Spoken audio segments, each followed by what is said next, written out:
Muy buenas a todos y bienvenidos un día más al estudio de la palabra de Dios.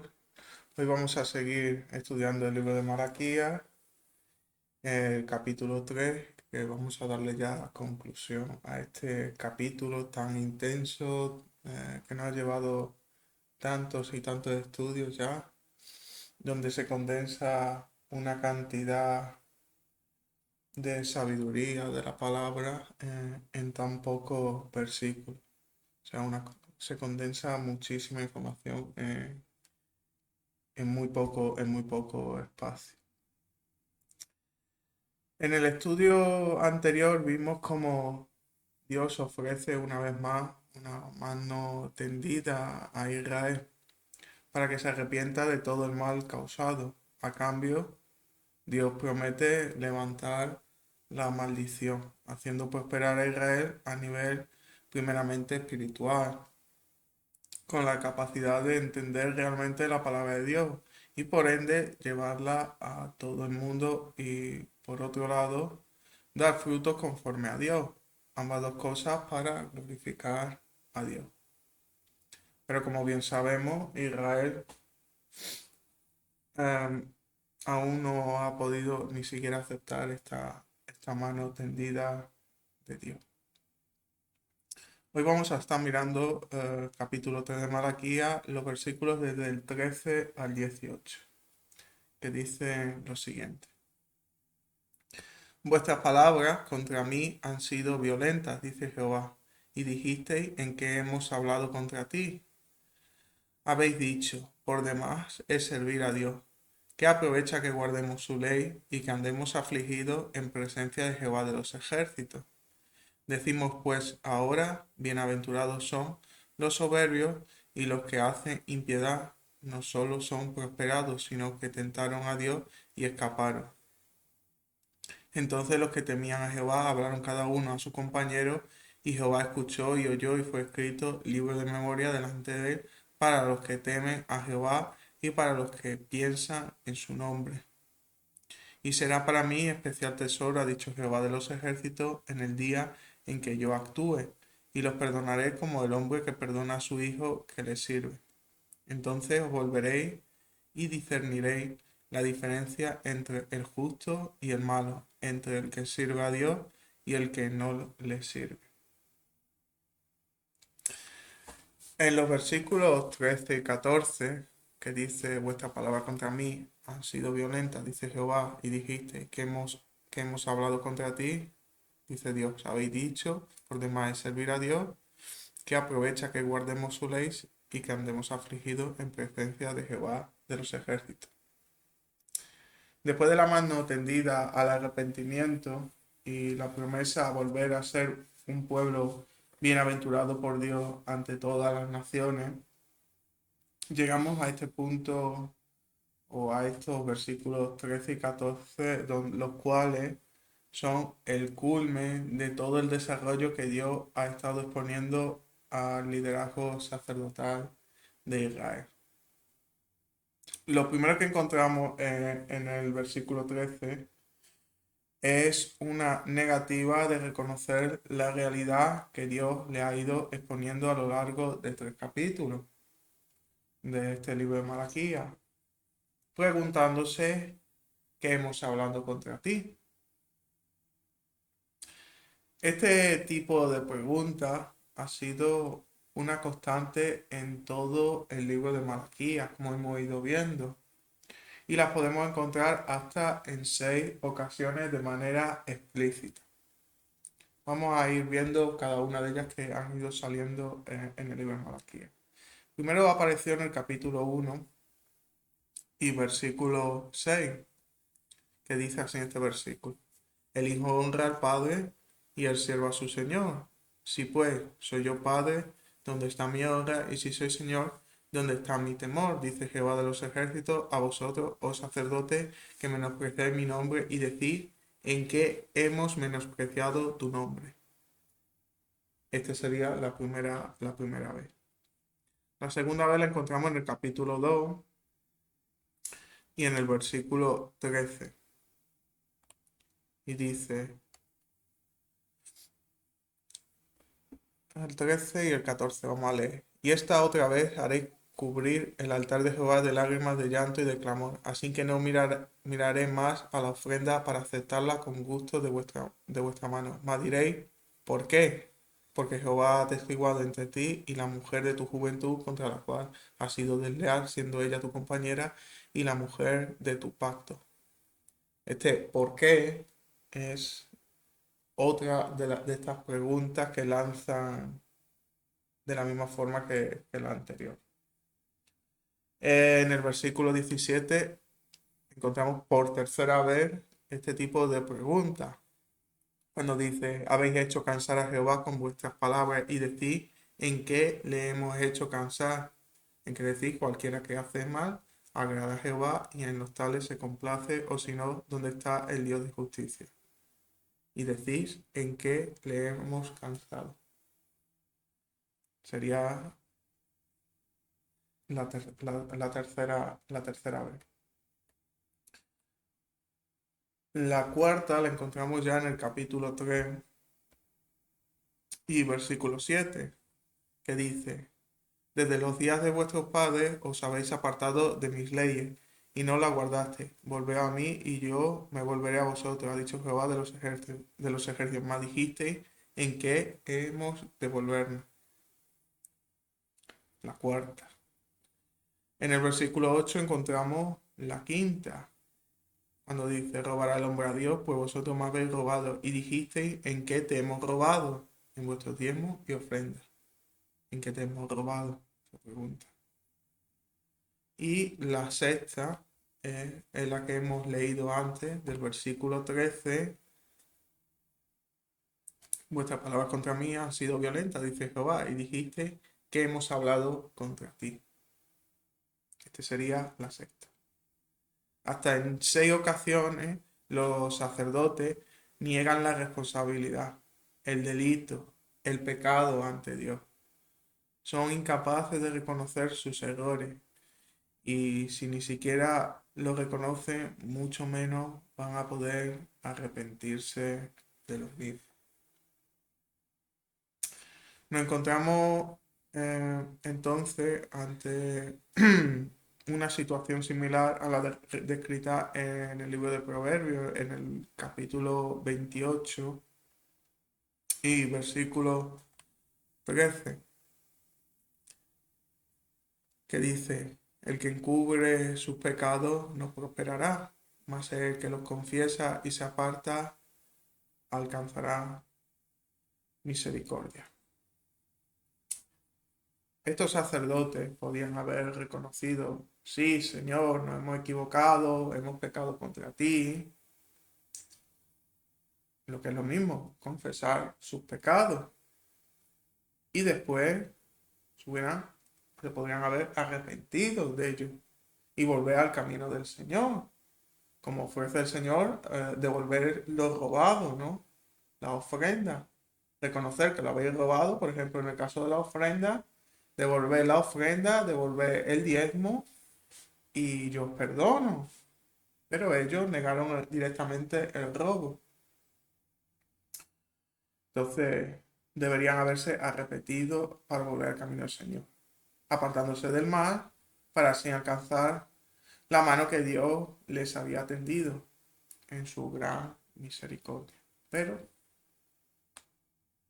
los sacerdotes ni siquiera, como digo, lo confesaron cuando Dios los estaba desnudando uno tras otro sus delitos.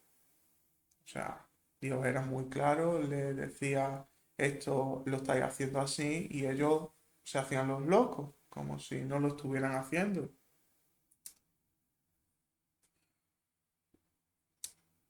Ellos son el claro reflejo de aquello que escribió también el apóstol Juan en su primera carta. Vamos a ir un momento a Primera de Juan,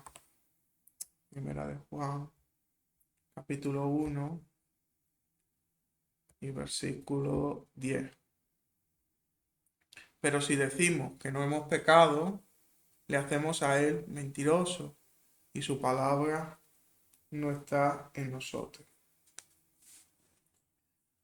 No cabe duda que cada una de las 6 veces que los sacerdotes niegan su delito, son 6 veces que llaman directamente a Dios mentiroso.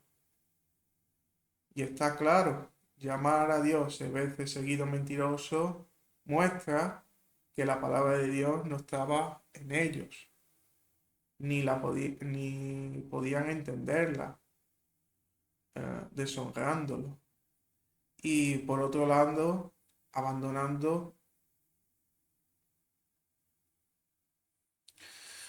em, lo estaban también abandonando, llamando, porque llamar 6 veces a Dios mentiroso es no sentir ninguna especie de temor por el Señor.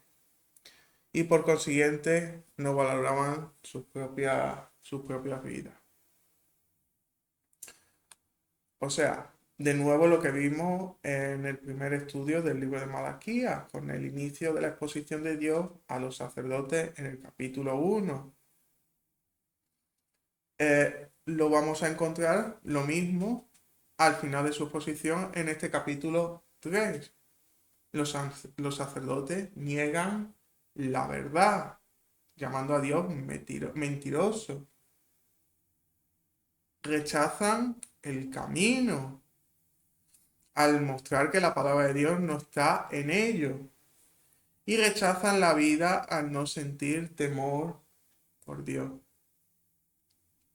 Con esto el mensaje es muy claro. Los sacerdotes rechazan a Dios, rechazan el camino, la verdad y la vida. Y esto es tan claro que Dios no deja lugar a ninguna duda. Volvemos al texto de Malaquías y en el versículo 14 que encontramos, habéis dicho, está de más servir a Dios. O como viene en la versión que estamos leyendo, Reina Valera del 60, habéis dicho, por demás es servir a Dios. Esta es una declaración que confirma lo que estábamos viendo, lo confirma el propio Dios. Y es una de las declaraciones más dolorosas que podemos encontrar en la palabra de Dios y que cualquiera de los que somos cristianos debemos sentir un dolor profundo por este pensamiento que estaba en el corazón de los sacerdotes. Toda esta situación encaja perfectamente en esa situación descrita por Jesús en la parábola del hijo pródigo, que la vimos en el estudio anterior. Al momento de que el hijo decide dejar al padre. Un momento de gran insensatez y tristeza a la vez. Esta es la misma tristeza que Jesús sintió al llegar a Jerusalén, porque para Jesús Jerusalén era la representación de su pueblo, Israel, el cual se encontraba cegado y alejado de Dios. Esto lo encontramos, por ejemplo, en el libro de Lucas. En Lucas 19, versículo 41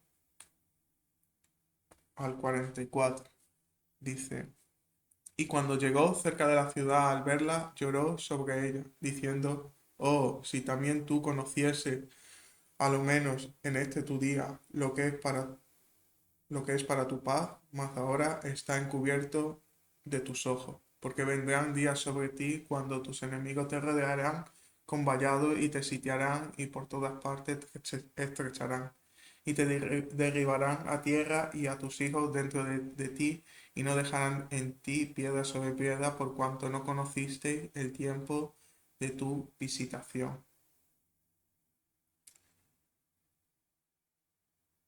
Y los 3 pasajes, tanto el de Malaquías 3:14, el inicio de la parábola del hijo pródigo y Lucas 19:41 al 44, son 3 pasajes donde el sentimiento de tristeza es claro. Y esto no es casual. y cuyo fondo es el mismo, el rechazo de Israel a Dios. Porque lo vemos, el rechazo que hacen los sacerdotes en el libro de Malaquías, un rechazo que se va desarrollando durante 3 capítulos y culmina en este versículo 14 que estamos viendo, el rechazo del hijo pródigo al padre, simbolismo de Dios e Israel, y el rechazo de la propia Jerusalén a la llegada de Cristo. O sea, es un rechazo que despierta en Dios una gran tristeza. Y tampoco es casual que Pablo sienta exactamente lo mismo. Y esto lo muestra Pablo en el libro de Romanos. En Romanos 9, capítulo 9, versículos del 1 al 5. Romanos 9, del 1 al 5. Dice, digo la verdad en Cristo, no miento. Mi conciencia da testimonio conmigo en el Espíritu Santo, de que tengo una gran tristeza y continuo dolor en el corazón, porque desearía yo mismo ser separado de Cristo por el bien de mis hermanos, los que son mis familiares según la carne. Ellos son israelitas, de los cuales son la adopción, la gloria, los pactos, la promulgación de la ley, el culto y las promesas. De ellos son los patriarcas y de ellos, según la carne, proviene el Cristo, quien es Dios sobre todas las cosas, bendito por los siglos de los siglos. Amén.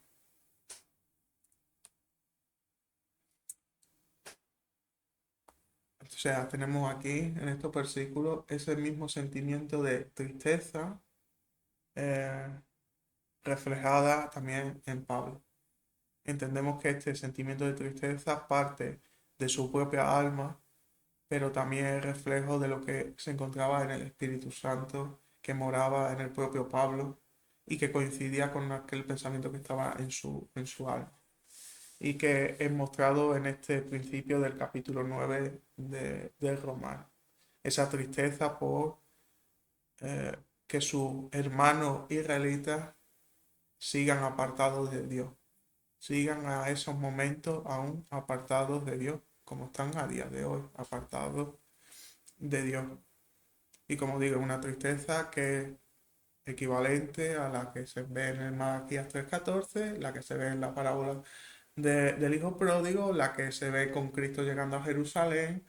eh, Estamos hablando de la misma tipo de tristeza.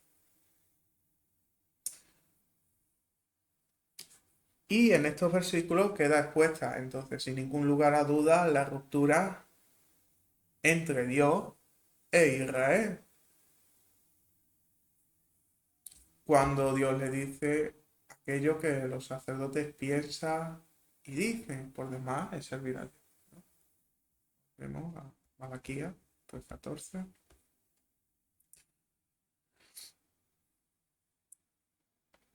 Y como decimos, esta declaración es una declaración muy, muy fuerte. O sea, después de todo lo que Dios había hecho por Israel, de siglos y siglos siendo su pueblo, en este momento sus corazones, con los corazones de los sacerdotes, de los líderes de Israel, consideran que no merece la pena seguir a Dios. ¿Qué ventaja trae eso? Ninguna, según ellos. Y lo rematan confirmando lo dicho anteriormente, que aprovecha que guardemos en la versión 60. Sí. Que aprovecha que guardemos su ley y que andemos afligidos en presencia de Jehová de los ejércitos. No guardemos su ley. O sea, rechazan el camino y por otro lado no andemos afligidos.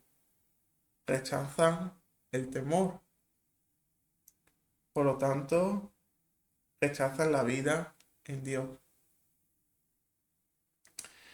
Es curioso cómo ven los sacerdotes en sus corazones el temor de Dios.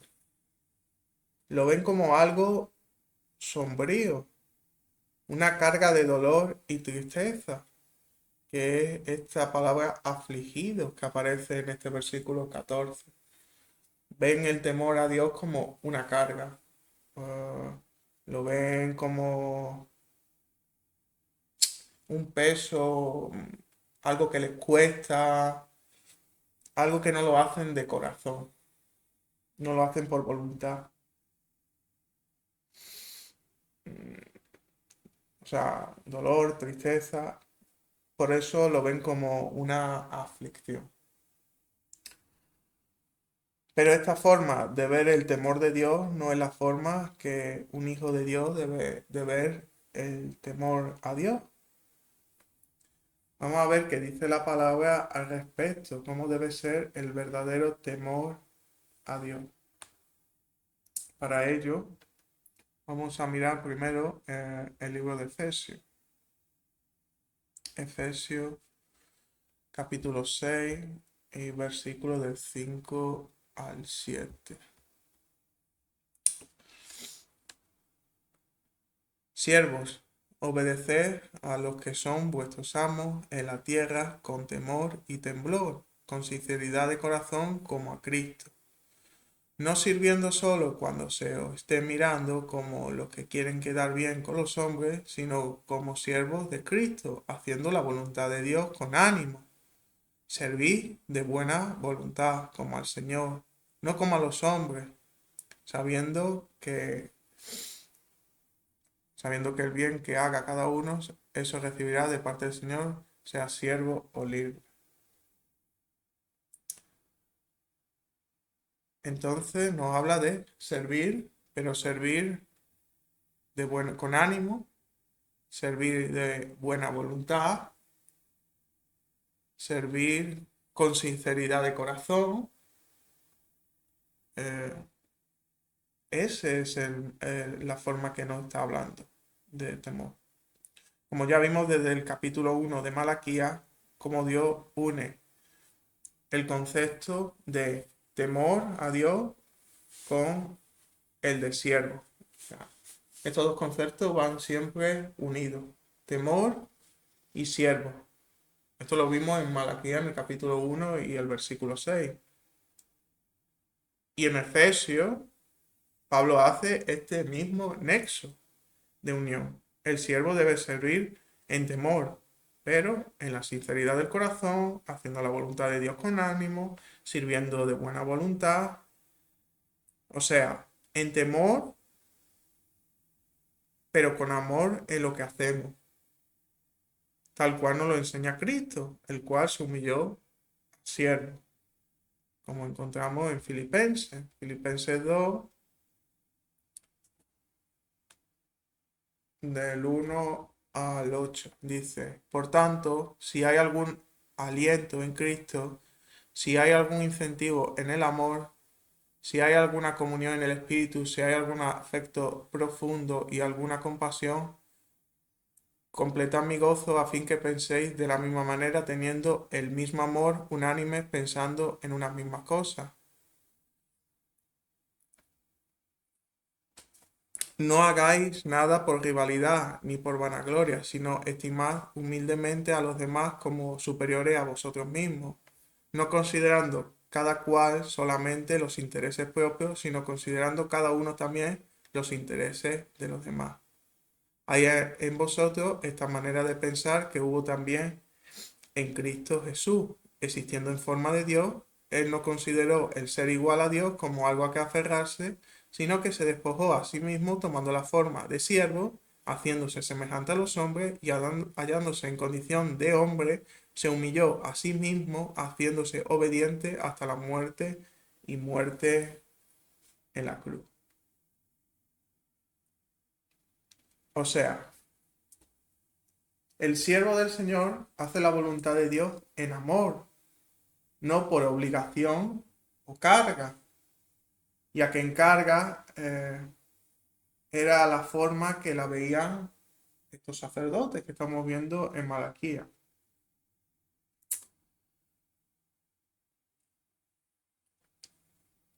En más pasajes queda este mismo mensaje claro. Por ejemplo, en el libro de Romanos, capítulo 12 y versículo 9 al 11. El amor sea sin fingimiento, aborreciendo lo malo y adhiriéndose a lo bueno, amando los unos a los otros con amor fraternal, en cuanto a honra, prefiriendo los unos a los otros, no siendo perezosos en lo que requiere diligencia, siendo ardiente en espíritu, sirviendo el Señor. El servicio al Señor debe ser ardiente en el espíritu, en un amor sin fingimiento, fraternal, sin pereza ante lo urgente, buscando siempre lo bueno. O sea, un servicio en la palabra de Dios. Y por ejemplo, en Gálatas volvemos a encontrar otra vez el mismo mensaje, servir a Dios, pero en amor. En Gálatas, capítulo 5, versículo 13. Vosotros fuisteis llamados a la libertad, hermanos, solamente que no uséis la libertad como pretexto para la carnalidad. Más bien, servíos los unos a los otros por medio del amor. El servicio a través, por medio del amor. Y recordemos que cada vez que se habla de servir al Señor o servicio al Señor, estamos hablando del temor a Dios. El temor a Dios está unido al servicio. Es algo que encontramos desde el capítulo 1, versículo 6 del libro de Malaquías, esta unión. Y como lo hemos visto antes, también aparece en el libro de Efesios.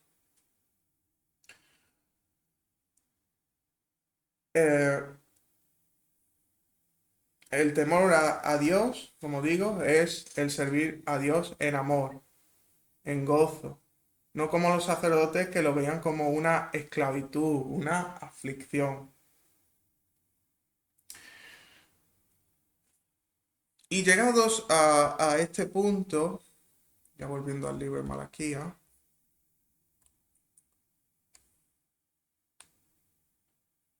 llegados a este punto, como hemos dicho, la ruptura era total y manifiesta de los sacerdotes hacia Dios, con la declaración hecha en el versículo 14.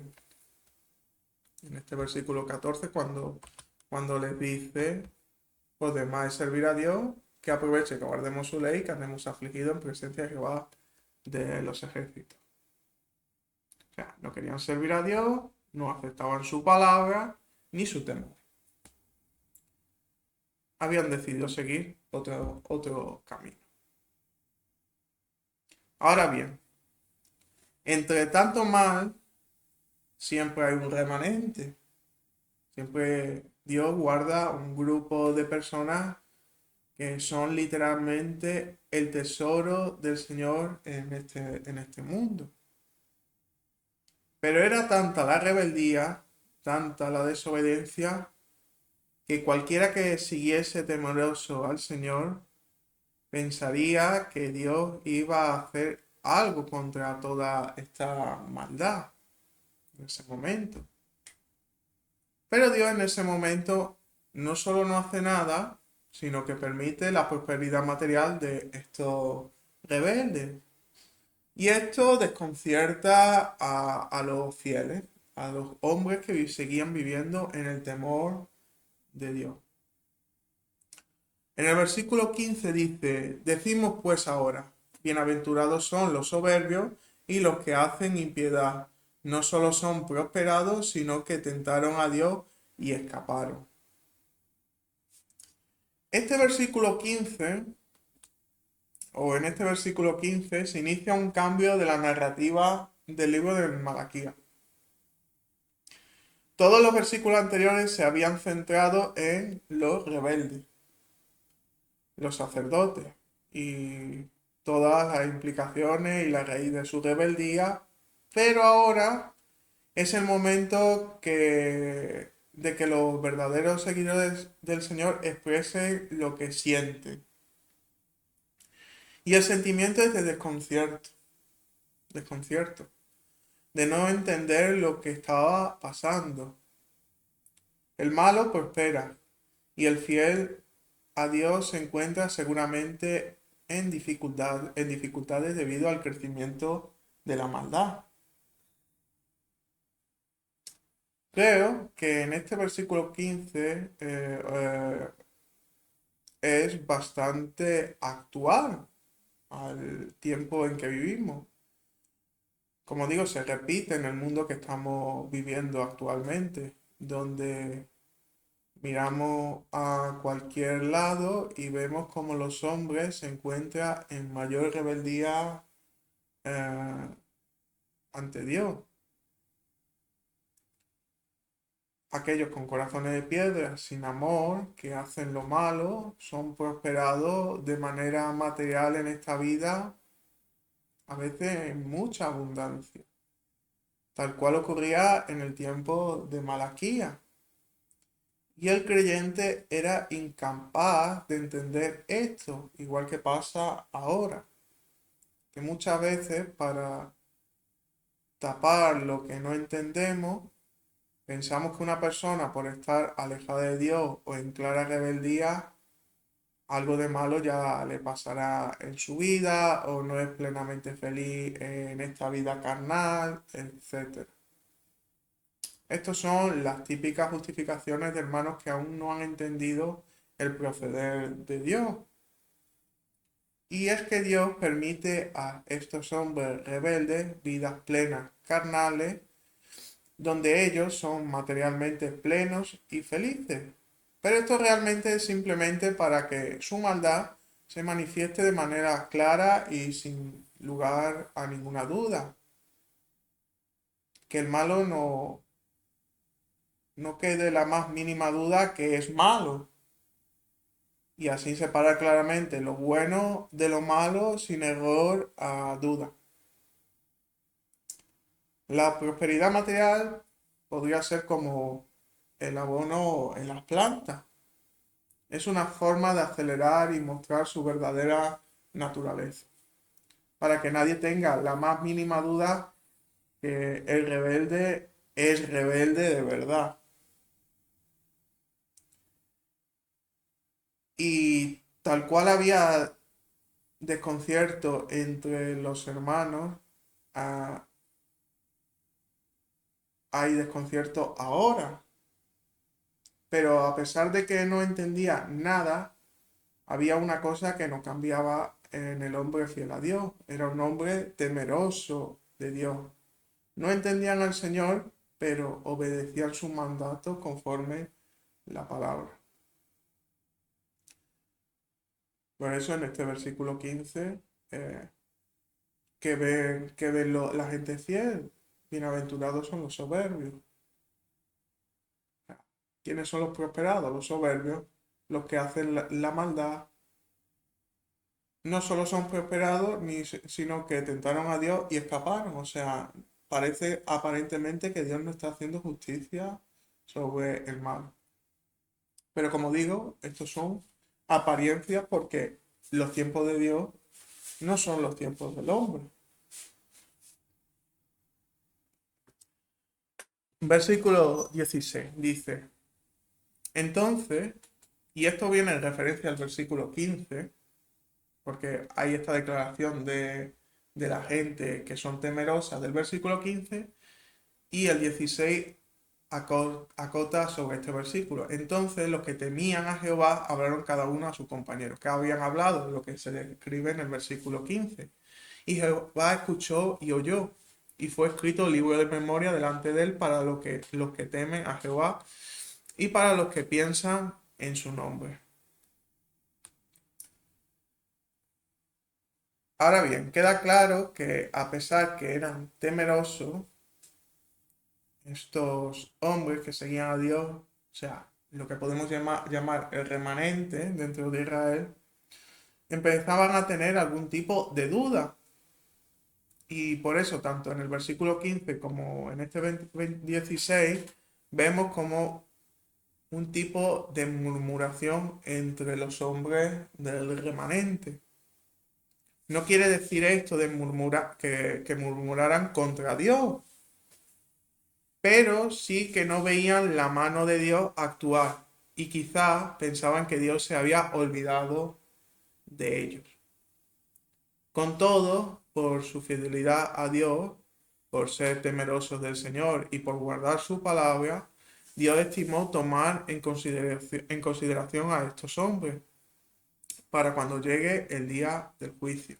Ser recordados cómo en el peor momento ellos se mantuvieron fieles al Señor y no fueron detrás de las facilidades o maneras de prosperar rápidas que ofrecía el mundo de sus tiempos. Por lo tanto, si hoy en día hay algún indicio de desesperanza entre los hermanos, debemos recordar que el Señor cumplirá sus promesas y que, por supuesto, no se olvidará de los suyos. Pero eso sí, solo Dios sabe cuándo será el gran día de su juicio al hombre. Pero ¿qué ocurrirá? Eso es una garantía en la palabra. Garantía que nos dan los últimos dos versículos de este capítulo 3, el 17 y el 18, que dice: y serán para mí especial tesoro, ha dicho Jehová de los ejércitos, en el día en que yo actúe, y los perdonaré como el hombre que perdona a su hijo que le sirve. Entonces os volveréis y discerniréis la diferencia entre el justo y el malo, entre el que sirve a Dios y el que no le sirve. Dios literalmente ve a los verdaderos creyentes, al remanente, como un especial tesoro. Un tesoro que resistió los momentos de mayor opresión del mundo sobre ellos, teniendo la oportunidad de negar a Dios tal y como decidió en sus corazones una mayoría. El remanente decidió oponerse al mundo y seguir fieles al Señor, a pesar de no entender nada de lo que ocurría, porque no entendían nada de lo que estaba pasando. No estaban entendiendo por qué eran prosperados los malos. No lo entendían. Esto no es más que una demostración de una fe firme en el Señor, ya que lo que veían sus ojos era la prosperidad del malo, del rebelde, pero sabían, porque lo sabían por la palabra de Dios, que el Señor se acordaría del fiel llegado el momento, tal y como lo confirmó el Señor en estos últimos versículos. El gran tesoro no era ya en sí la persona, sino la fe que tenían estas personas. O sea, el verdadero tesoro era la fe que tenían estas personas dentro de sí mismas. Ese era el verdadero tesoro que atesoraban estos hombres del remanente. Se cumple lo que habla en su carta Pedro, en Primera de Pedro. Vamos a leer un momentito. En Primera de Pedro, capítulo 1, versículos 6 y 7. En esto os alegráis, a pesar de que por ahora, si es necesario, estéis afligidos momentáneamente por diversas pruebas, para que la prueba de vuestra fe, más preciosa que el oro que perece, aunque sea probado con fuego, sea hallada digna de alabanza, gloria y honra en la revelación de Jesucristo. A pesar de tener todo el mundo en contra, ellos se aferraron a la fe. Y Dios halló esto como su especial tesoro. Tesoro de alabanza, de gloria y honra en el día de la revelación de Jesús. Tal cual lo que dice Pedro es lo mismo que dice Dios a través de Malaquías en el versículo 17. porque es a través de la fe que alcanzamos el perdón de pecados por el sacrificio de Cristo.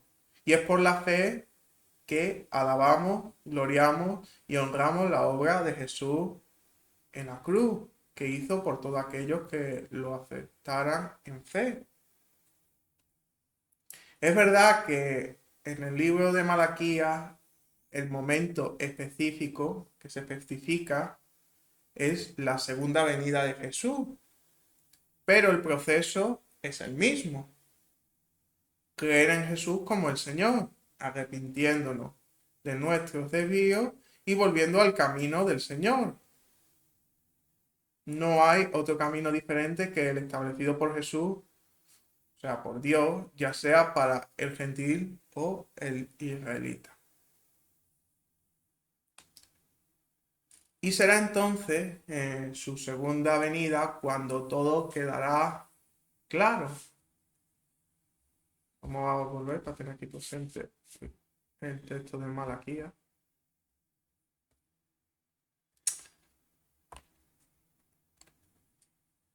Como digo, será en su segunda venida cuando todo quedará claro. Claro, la justicia se ejecutará y los justos podrán entender el porqué de muchas cosas, ya que ya con un cuerpo, un alma y un espíritu plenamente vivificados.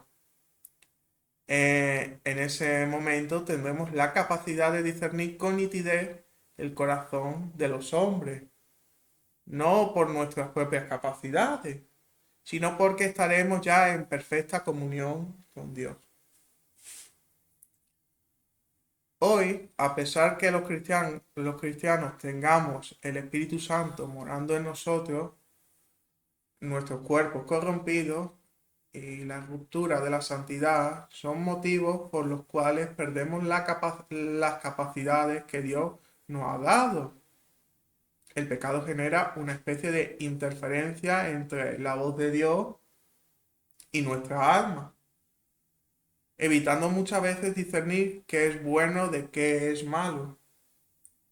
Por esto mismo es tan importante guardar la santidad más y más a medida que maduramos como cristianos.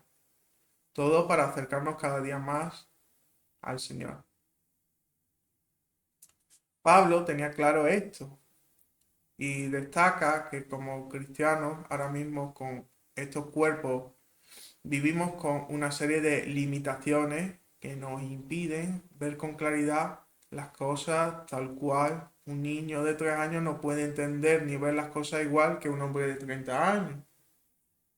Esto lo dice básicamente Pablo en 1 Corintios. 1 Corintios 13, versículo 11 y 12. Dice, cuando yo era niño, hablaba como niño, pensaba como niño, razonaba como niño. Pero cuando llegué a ser hombre, dejé lo que era de niño. Ahora vemos oscuramente, por medio de un espejo. Pero entonces veremos cara a cara. Ahora conozco en parte, pero entonces conoceré plenamente, así como fui conocido. O sea, aquí Pablo se pone realmente como si fuera una especie de niño todavía como cristiano, ¿no? Un niño que aún tiene que madurar. ¿Cómo va a madurar? Se glorifique su cuerpo y pierda toda corrupción y esté cara a cara con Dios, ¿no? Ese es el momento de la plenitud, ¿no?, del hombre. Entonces nos encontramos en un proceso de crecimiento y acercamiento a Dios cada día en nuestras vidas. Aprovechemos los días que el Señor nos da para entenderlo y mostrarle la fe que atesoramos para Él. Honremos al Señor, no olvidando y transmitiendo su palabra. Y a la vez seamos buenos siervos, cumpliendo aquello que el Señor nos manda en el temor a Dios. Un temor no basado en el miedo, sino que es un temor basado en el amor. El servir en amor al prójimo y sobre todo a Dios. Todo el libro de Malaquías gira en torno a estos dos conceptos: la honra y el temor a Dios. Y ambos son la única forma de glorificar a Dios que todo creyente tiene. Entonces, amemos al Señor. Y bueno, hasta aquí hemos llegado en este capítulo 3 del libro de Malaquías, que como digo, eh, todo el libro de Malaquías ha girado en torno al estudio en profundidad de la raíz de muchos de los problemas, que giran en torno a la falta de honra y a la falta de temor hacia Dios. La honra ligado al conocimiento de la propia palabra y el temor al cumplir eh, aquello que Dios ha establecido como lo correcto. O sea, no pecar. Siendo el temor también ligado el temor al Señor, el temor como siervo, pero es un temor, como hemos estado viendo, ligado no al miedo, como sería un señor malo, un amo malo, sino que el Señor, como es bueno, nuestro temor es un temor, un servicio en amor al Señor. Todo lo debemos hacer en amor y no en miedo. No en miedo, porque muchas veces esta palabra de temor a Dios se confunde con miedo a Dios, o se interpreta mal como miedo a Dios, y no es miedo. O sea, simplemente es un concepto de servir, de que estamos en servidumbre ante Dios. Pero si nosotros hacemos lo que el Señor nos manda, ¿qué miedo hay que haber? Ninguno, no hay que haber miedo ninguno, lo hacemos en amor y ya está, y todo correcto. El problema es que los sacerdotes, como vimos, lo hacían, se sentían obligados en lo que hacían.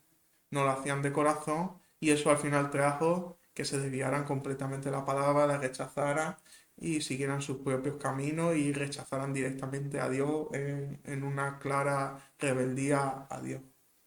Que no trajo, o sea, lo más llamativo y que puede llamar más la atención a alguien que estudia la palabra de manera superficial es que no trajo una maldición inmediata, no trajo una pérdida de prosperidad, al contrario, su prosperidad aumentó, pero por los motivos que entendemos que aumentó, simplemente que Dios permitió esa prosperidad para que su maldad se realzara y que fueran evidente su maldad ante cualquier persona y no hubiese duda ante nadie de que eran malos ante los ojos de Dios, a pesar de que prosperaban económicamente, familiarmente, en tierras, posesiones, de la manera que fuera, materialmente prosperaron mucho. Pero Dios promete que los iba a juzgar llegado el momento. O sea, que todo el mal que estaban causando no iba a quedar sin su justa paga, porque la paga llega para todos. Entonces, en este libro de Malaquías, la profundidad del mensaje, de la llegada de Cristo, de como su primera venida, su segunda venida, el fin del sacerdocio, el sacerdocio levítico, por haber fracasado, porque como hemos visto aquí, ha fracasado, llegó este momento de fracaso porque los propios sacerdotes niegan a Dios, han negado a Dios. Y ya solo lo puede sustituir esto el propio Cristo. Es el único que iba a ser infalible para cumplir lo establecido en la propia palabra. Y que lo cumplió, por lo menos hasta ahora, lo que estaba establecido para su primera venida. Falta que se cumpla la segunda parte, su segunda venida, que será una venida de restauración y de poner las cosas en orden en este mundo. Pero para eso aún falta. No sabemos cuánto, pero aún falta. Y bueno, espero que haya sido interesante este estudio. Sé que no es un estudio sencillo porque, como digo, en pocos versículos se condensa demasiada información, demasiado conceptos de las palabras y cosas muy curiosas, ¿no? Muy curiosas que solo ocurren en este libro, ¿no? Como, como vimos en estudios pasados con el probadme, ¿no? De Dios. Cuando Dios en otro pasaje de la palabra pide que lo prueben. Nunca. Este es el único pasaje que encontramos en toda la palabra de Dios, en Malaquías 3:10, de Dios pidiendo pruebas hacia Él. Que lo prueben. Cuando es Dios el que prueba al hombre, no el hombre que prueba a Dios. Y aquí pide que lo prueben si tienen alguna duda. Entonces son cosas curiosas que encontramos en este libro y como digo que son únicas, ¿no? O que Dios se ha negado de 6 veces, ¿no? Llamándole 6 veces a la cara mentiroso, ¿no? Porque cada vez que niegan estas preguntas que hemos visto hoy, es una machetada a Dios directamente. Es negar, o sea, negar la verdad en Dios 6 veces. Si Dios te está diciendo esto estáis pensando y vosotros, no, no, no, eso no. Nosotros, no, no, no, no, no. Pues, ¿qué están diciendo de Dios? Que es mentiroso. Eso es lo que decía. Entonces, como digo, es un libro de ruptura, es un libro, podemos decir también trágico, ¿no? Porque es la separación ya definitiva hasta la restauración de Israel, donde ya directamente Israel le dice a Dios, no te queremos. O sea, eh, y Dios les pone todas las facilidades del mundo y ellos lo rechazan una y otra vez. Lo niegan una y otra vez. No quieren arrepentirse, no quieren aceptar y, y ya a Dios no le cabe otra cosa que hacer que permitir que sigan su camino apartados de Dios. Eso sí, con una maldición encima. Una maldición que yo personalmente considero que hasta cierto punto, es una protección. Cuando le das una ceguera espiritual, una ceguera al entender la palabra de Dios, el pueblo de Israel, de cierta manera, ya no puede estar cayendo en la deshonra, porque ya no puede aprender la palabra como debe de ser. Podrá caer en no temer a Dios, sí, pero deshonrar, quizás ya no puedes deshonrar si no entiendes lo que está en la palabra, no puedes leer la palabra. ¿Cómo vas a deshonrar aquello que no has aprendido?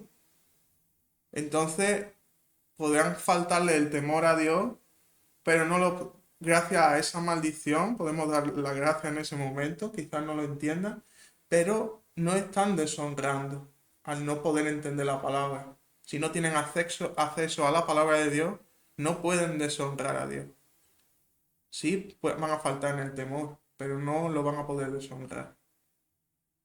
Entonces, yo considero que incluso ahí Dios tiene misericordia, mucha misericordia de ellos, mucha misericordia de su propio pueblo, aunque no lo puedan entender en ese momento. Es un pueblo que aquí claramente no estaba preparado para el Mesías, no se encontraba preparado. Y todo el proceso de recibir al Mesías se tuvo que aplazar debido a esta falta de preparación que existía en el propio pueblo por su propia maldad, por sus propios delitos. Cosa que durante la tribulación se terminarán de preparar y estarán preparados, como dice la palabra. En ese momento recibirán al Señor.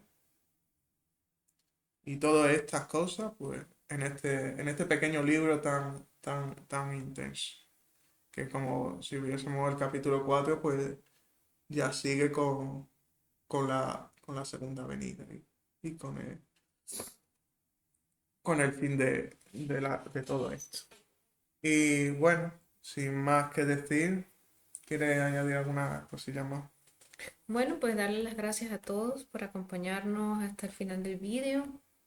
Invitarlos también a que se suscriban, que le den a la campanita para que cada domingo puedan recibir la notificación de cada nuevo vídeo que subimos. Y bueno, que continúen con nosotros aprendiendo cada vez más de la palabra de Dios, recibiendo revelación fresca cada semana para conocer cada día más el carácter de Dios, que es lo que el Señor nos demanda, conocerlo a Él para poder cada vez ser más obedientes. Muchas gracias, que tengan una excelente semana llena de bendiciones en el nombre de Jesucristo. Amén, que Dios les bendiga. Amén.